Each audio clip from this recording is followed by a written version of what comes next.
And పిల్లల్లో మనం ఎక్కువ చూస్తుంటే లోషన్స్ యూస్ చేస్తుంటారు, పౌడర్స్ యూస్ చేస్తుంటారు. ఇవి ఎంతవరకు సేఫ్ అంటారు? అంటే వీటిలో ఎట్లేదన్నా కొద్దో గొప్పో కెమికల్స్ యాడ్ అయితే ఖచ్చితంగా చేస్తారు. సో ఎంతవరకు సేఫు? ఏ ఏజ్ వాళ్ళు స్టార్ట్ చేయొచ్చు? లోషన్స్ గానీ, పౌడర్స్ గానీ? బేబీ లోషన్స్ అనేది యూ కెన్ స్టార్ట్ అండి. ఆల్మోస్ట్ అరౌండ్ 3 వీక్స్ తర్వాత నుంచి స్టార్ట్ వితిన్ 3 చేయొచ్చు. వీక్స్ నుంచే స్టార్ట్ చేయొచ్చు. స్టార్ట్ చేయొచ్చు. But it has to be baby friendly. అంటే అది పీహెచ్ బ్యాలెన్స్డ్ ఉండాలి. ఫ్రాగ్రెన్స్ అనేది ఏది ఉండదు. మీరు పెట్టిన ఏది గుమ్మలు రావద్దు. అలా బ్లాండ్ ఉండాలి.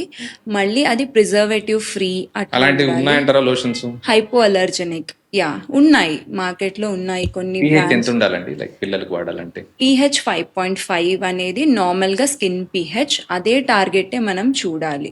ఓకే. సో యూజ్ చేయడం బెటర్ అంటారు. హౌ అబౌట్ లోషన్స్ యూజ్ చేయొచ్చు. పౌడర్స్ అండి?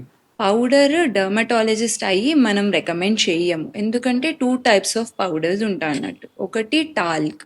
టాల్క్ కంప్లీట్‌గా అవాయిడ్ చేయాలి. ఎందుకంటే దాంట్లో ఆస్బెస్టోస్ అని ఉంటది. అది cancer causing agent. So talc వదిలేస్తే నెక్స్ట్ వచ్చేది కార్న్ స్టార్చ్. సో మీరు కార్న్ స్టార్చ్ అనే ఇంగ్రీడియంట్ ఉన్నది యూస్ చేయొచ్చు. Only below the neck reason use చేయాలి. డైరెక్ట్ ఇట్లా వేయొద్దు. So you can just take a small bit on your hand.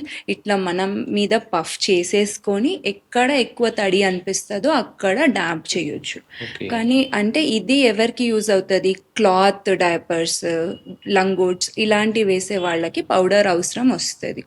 Modern diapers use చేసే వాళ్ళకి ఇది అవసరం ఉండదు. పౌడర్స్ అనేది అవసరం ఉండదు. సో బెటర్ అవాయిడ్ చేయడమే బెటర్. అవాయిడ్ చేయడమే best. In case you want to use it అన్న కార్న్ స్టార్చ్ ఉండాలి. డైరెక్ట్గా ఫేస్ దగ్గర వాడొద్దు. ఆ పౌడర్ని బేబీస్ ఇన్హేల్ చేయొద్దు. ఓకే. దూరంగా మీరు కొంచెం వాడుకోవచ్చు.